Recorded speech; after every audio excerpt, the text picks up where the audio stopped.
Hey, y'all, welcome into Timeshare Clarence. Let me say this first. If you don't want to hear me ramble, just skip to the end of the episode because I'm going to start separating the episode into like the story and then ultimately whatever the lesson is. So if you just want the lesson or advice, just skip to the end of the episode and that's where it'll be at. But before I get to that, I'm going to tell everybody else who want to listen a story, and it might take a long time because it's a lot of different elements to it. But again, the lesson will be at the end, so you can skip all this. It's your choice.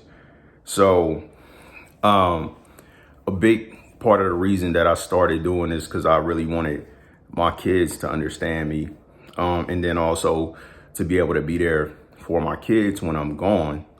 And I mean, I just started doing this consistently within the last couple months. I put out a video and then it wasn't really a priority. So the story is just about my morning jog / walk. And then something super interesting happened on it. And then I took a little lesson away from that. So I go take out the trash. I make sure I got my little fitness tracker on. So hit the corner, start my jog, and I really wasn't feeling great. I saw this lady walking towards me, but she was in the street going the opposite direction. So, I said good morning. She said good morning. And like all the time while I'm jogging, I'm thinking about random things, right? So as soon as I started jogging and I kind of felt like, man, I ain't feeling how I normally feel. At the same time, I'm thinking, but this is great because I'm listening to this podcast and I'm actually able to pay attention to the podcast versus like worrying about my breathing or worrying about my legs cramping up or, issues that I had in the past when I wasn't jogging consistently. So now is, I'm in my head, but what I'm not doing is, wondering if I'm going to make it to where I need to make it to, or wondering how far I can make it. I'm just jogging. So I'm thinking about that. I think about when I spoke to this lady, like she spoke, no big deal, nothing extraordinary about that, but that I make it a point to try to speak to people when I see them. And that's something that I got from my grandfather. So then I'm thinking about how much stuff I got from my grandfather and how much people gonna get tired of hearing about my grandfather because I'm gonna talk about my grandfather a lot. So then when I thought about that, then I immediately started thinking about, now keep in mind, I'm jogging while I'm doing this, right?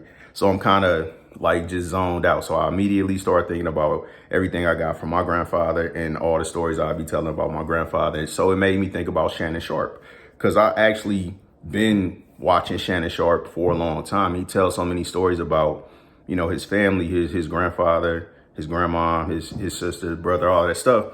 So then I'm thinking about that, but I'm pretty much at the end of where I'm going to jog. So, hit my little marker, then I stop. So now I'm about to fire up a blunt. So I light up, but it's kind of packed too tight. So now my mind go off in a different direction, but now I'm walking, right? So it's like I'm aware of what's going on, but again, I'm in my head about this little random stuff. So now it's packed a little too tight, but it's cold outside. So I don't want to try to like roll it to loosen it up because it might crack. And then I'm going to be out here mad. So I'm like, all right, let me just let it warm up, walking. And then I realized like, all right, I'm at the point where I need to turn. So I hit this corner and now I'm like right in the zone where this is starting to kick in. So I'm like, all right, this cool.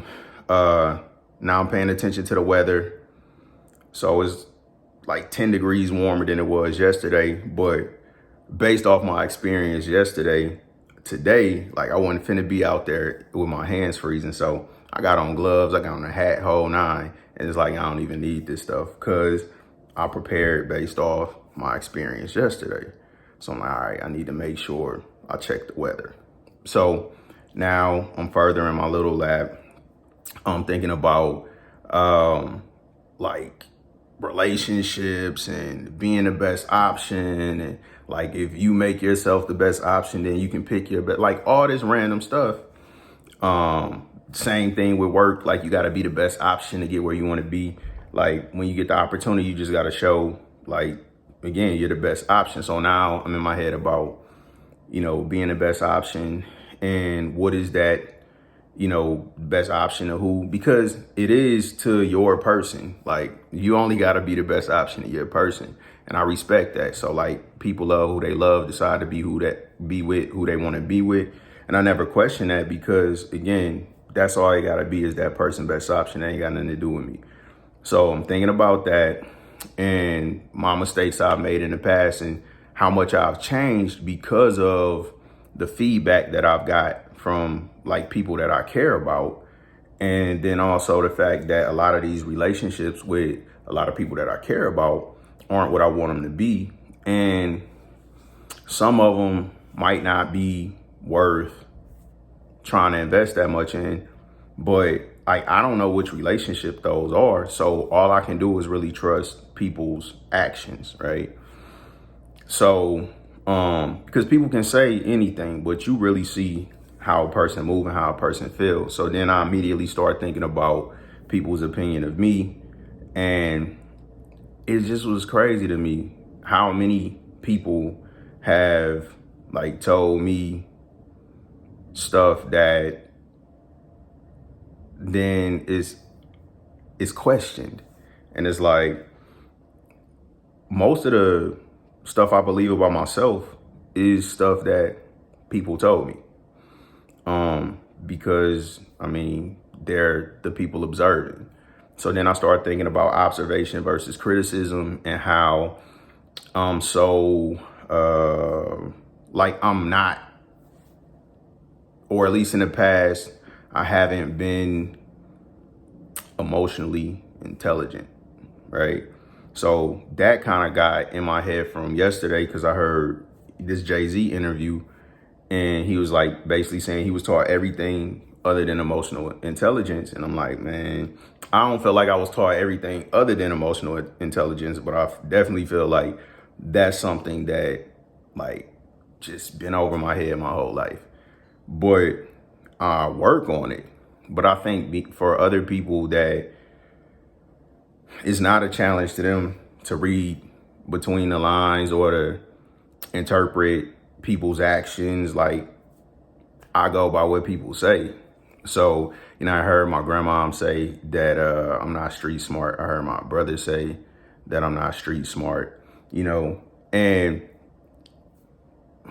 like, to me, that's really where that comes from. It's a lack of emotional intelligence. Like, I be believing people got the best intentions and they gonna do what they said they gonna do, because that's how I am. So I have been in situations where, I've allowed people to take advantage of me. But at this point, I think the Clarence that people see, and again, so I don't want y'all to lose track of, this is what's going on in my head while I'm trying to hit this lap, right? So just in like super deep thought about all this different stuff. So, I'm thinking about like things that really impacted me, and making sure that I express that to, the people that probably don't even know what it meant or what they meant. And when I started thinking about that, I started thinking about all of those people like in my life, people that were, it may only be one conversation that we ever had, but it was an impactful conversation. Or it may only be one impactful conversation that we had out of 100 conversations, but it contributed to me being who I am. So that's a whole nother series, right? Like literally, I'm gonna just have a gratitude series episodes about people that have had an impact in my life. And if you don't do nothing but watch your episode, like if you have one, like legit, like you meant a lot to me, regardless of whether it was a day, a year, a decade. And I give everybody their flowers until I run out of time. So like that's a whole nother series. We do this fitness. So it's gonna be a lot of stuff on this YouTube page.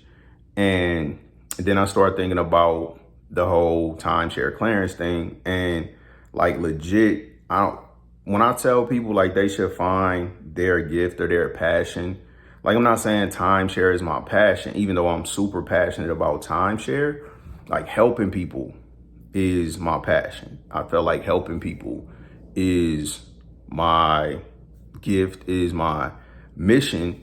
And I'm far from perfect. So, but that don't mean I can't help people. Like, and I felt like crazy is a requirement. And I'm so serious about that because if you think about any extraordinary person or any person that accomplished anything extraordinary, like people thought they was crazy. Like before it turned out the way it turned out, people thought they was crazy. So I'm cool with that. But I think with enough evidence, and then obviously once the outcome is what it is, then that really won't be questioned. Or even if it is, people will understand that's just a requirement of greatness. Like you gotta be a little bit crazy. Even doing the job that I do, I respect the people in my industry so much because like you gotta be a little bit crazy to work in an industry where literally all publicity about the industry is negative. All of it. People never hear anything good about timeshare. So now you gotta basically have a short period of time to show the value in what we have to offer. And like it take a remarkable person to do that because you have to be able to listen to people and allow them to make their own decision, but make sure, you show them the value and the opportunity. So I ain't finna ramble about timeshare, but at some point I will because this is timeshare clearance, right? So thinking about all of this stuff, and then where I want to be at my job. So currently I'm having the best month that I've had since I've been in timeshare. And that'll change a lot. And part of the reason that I do timeshare is because I know you can have one of these months. Like I haven't had one quite like this before, but I've had months where, it could change a lot in 1 month. So I think like my best month as far as income in timeshare is like 25,000, but it's months where like that's not the case. I don't even make no money, but like that's why I do it because it's worth it. So now I'm thinking about, people put effort into whatever's worth it, right? So like if people not willing to put a minimum amount of effort in to maintain a relationship, they're communicating they don't want a relationship with you. So now I'm thinking about, connecting those dots because again, I was just thinking about my lack of emotional intelligence, right? Like, okay, so maybe the solution is to just hold people accountable for their actions, right? Like their current actions. Whatever they did in the past, everybody clean slate. But like right now, how you choose to act when it comes to our interaction or any interaction that I witness, then like that's the standard that I feel like you want to be held to. And there are certain type of people that I just won't deal with or interact with. So thinking about all this stuff, and then like also my goal being to live to 119, and just that in itself, people thinking that's crazy. But say I do, all right? So if my goal is to help as many people as possible and then I can live to 119 and I'm literally making episodes about my entire life every single day and just putting it out there. Like, wouldn't it be some value in that? But let's say I don't. Let's say I don't make it to 119. Let's say I make it to 97. Would it be some value in that? Right? So either way, this is impossible for me to fail because like, as long as I do what I set out to do, which is make sure I put my kids in a better position and everybody that follow me in a better position than they would be if I wasn't a part of their lives. And then I actually leave something, right? That once I'm gone, like there's still something here that's a benefit to the lives that I contribute to creating, my kids and then their kids. So now I'm almost done with the story and then I get to the lesson. So I'm in deep thought and I'm just walking down the street at this point. I'm not jogging, walking, decent little pace, feeling pretty good now. Again, I felt terrible when I started, but feeling pretty good now. And then out of nowhere, it's just like out of my peripheral, I see two shadows pop up, like out of nowhere. So it kind of startled me. But so the thing is, it's a couple spots on this lap that the light hit just right where it'll send your shadow in multiple directions. But it's not like that the whole time. So it appears out of nowhere. So these my damn shadows, right? So now I don't feel stupid, but it's like, yo, this ain't the first time this happened. So this is the lesson, right? So my routine and everything that I do is designed ultimately to live the best life that I can for as long as I can, right? So one of those things that's a huge factor is stress, right? So now it's a natural stress, right? When like some random dudes pop out of nowhere, right? So now I'm paying attention to my response and it's like heart racing, right? I was actually startled and instantly your body changes, because it's that fight or flight thing. And I'm like, how often does that happen? I don't know. But if I do this lap every day, I need to account for this because that's putting my body through unnecessary stress, right? So that's the lesson, right? If you're going through something on a consistent basis, at some point, you have to account for it. Because even if you can't avoid that thing, you can minimize the stress. All right. So that's the story and that's the lesson. And going forward, it'll be like this.